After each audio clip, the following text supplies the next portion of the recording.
नमस्कार दोस्तों। इंडिया में इस समय एक यूनिक जॉब क्राइसिस देखने को मिल रही है। लोग जो एग्रीकल्चर फील्ड में काम करते थे, वो लोग एग्रीकल्चर फील्ड से अगर निकल कर बाहर आ रहे हैं तो वो मैन्युफैक्चरिंग सेक्टर में जाने के बजाय या फिर किसी भी फॉर्मल सेक्टर में जाने के बजाय इनफॉर्मल सेक्टर या अनऑर्गेनाइज सेक्टर में ज़्यादा जा रहे हैं। खास करके कंस्ट्रक्शन साइट्स वगैरह पर ज़्यादा लोग जा रहे हैं। अर्लियर अगर 1993-94 में देखा जाए तो लगभग 62% लोग एग्रीकल्चर फील्ड में काम करते थे, जो कि घटकर 2018-19 में 41.4% हो गया है। हालांकि एक रिवर्स ट्रेंड भी देखने को मिला है 2020-21 में 41 से बढ़ के लगभग 44.8% हुआ है, जिसका सबसे बड़ा रीज़न है कोविड। और एक्सपर्ट्स का मानना है कि टेम्परेरी बेसिस पर है, कुछ टाइम के बाद ये फिर से अपने ट्रैक पर आ जाएगा। लेकिन वहीं अगर हम देखें तो जो प्रोडक्टिविटी है, अगर हम जीडीपी के कंपैरिजन में एग्रीकल्चर लेबर फोर्स देखें तो मैक्सिमम 33 to 34% लेबर फोर्स होनी चाहिए, जितनी प्रोडक्टिविटी एग्रीकल्चर फील्ड से है। लेकिन फिर भी हमारे एग्रीकल्चर में ज़्यादा लोग काम कर रहे हैं। अच्छा, जो एग्रीकल्चर फील्ड से मैन्युफैक्चरिंग सेक्टर में लोग नहीं आ रहे हैं, उसका क्या रीज़न है? उसका सबसे बड़ा रीज़न है स्किल्स, कौशल का ना होना। अगर सोचिए उनके पास स्किल्स होती या फिर उनको कोई भी काम आ रहा होता तो वो आसानी से टेक्निकल फील्ड में आ जाते। किसी भी कंपनी में, किसी भी फैक्ट्री में उन्हें काम मिल जाता। लेकिन उन्हें काम ना मिलने की वजह से लेबर फोर्स कंस्ट्रक्शन साइट वगैरह में काम करना पड़ रहा है। इसे अगर एक्सपर्ट्स की भाषा में कहें तो इसे स्ट्रक्चरल ट्रांसफॉर्मेशन कहते हैं। एग्रीकल्चर से मैन्युफैक्चरिंग सेक्टर में आना, इसे स्ट्रक्चरल ट्रांसफॉर्मेशन कहा जाता है। अच्छा, एज्यूम करिए कि अगर मान लीजिए आप एग्रीकल्चर फील्ड में काम करते हैं, आप अगर जॉब फील्ड अपनी चेंज करते हैं तो क्यों करना चाहेंगे? उसका सबसे बड़ा रीज़न होता है इनकम का बढ़ना, वैल्यू एडिशन होना आपके वर्कफोर्स में, आपके काम में वैल्यू एडिशन होना, प्रोडक्टिविटी बढ़ना। लेकिन स्किल्स ना होने की वजह से और मैन्युफैक्चरिंग सेक्टर में जॉब ना होने की वजह से, मैन्युफैक्चरिंग जॉब सेक्टर में जॉब कम हो रही हैं, स्किल्स नहीं है लोगों के पास अगर काम है भी तो, इस वजह से स्ट्रक्चरल ट्रांसफॉर्मेशन नहीं हो रहा है।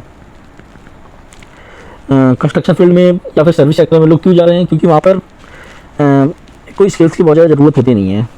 जैसे कि गार्ड की नौकरी हो गई या फिर सैनिटेशन हो गया, सफाई वगैरह करना हो गया, इन सब में स्किल्स की बहुत ज़्यादा ज़रूरत नहीं होती है। अच्छा, इन सब के बीच आईटी सेक्टर जो है वो जॉब प्रोवाइडर बन के निकला है।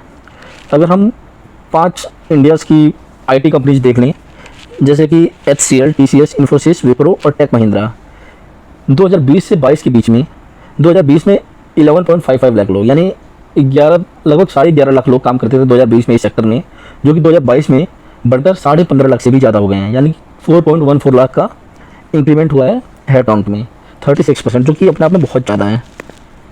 जबकि हम इसके कंपैरिजन में दूसरे सेक्टर में देखें तो जॉब्स कम हुई हैं और बहुत जगह सैलरी कट हुई है। केवल आईटी सेक्टर की 5 बड़ी आईटी कंपनीज को हम इनके लेवल पे उसको देखें तो इस टाइम जो इंडियन रेलवे में लोग काम कर रहे हैं या फिर डिफेंस सर्विसेज में काम कर रहे हैं, इन लोगों से ज़्यादा लोग आईटी सेक्टर में काम कर रहे हैं। आईटी सेक्टर में बूम का या फिर जॉब प्रोवाइडर का सबसे बड़ा रीज़न क्या रहा है? इसका सबसे बड़ा रीज़न रहा है एक्सपोर्ट का बढ़ना आईटी सेक्टर में। एक्चुअली जब कोविड आया था ना, जो कोविड की वजह से हुआ था, तो स्मॉल स्टार्टअप हैं, सेटअप हैं, जिनको कि बहुत धीरे धीरे बढ़ना था। लेकिन वर्क फ्रॉम होम होने की वजह से या फिर घर से बाहर लॉकडाउन की वजह से छोटे बिजनेस को बहुत जल्दी अडाप्ट करना पड़ा डिजिटलाइजेशन, जो कि अगर कोविड नहीं होता तो वो अडाप्ट करने में टाइम लगता।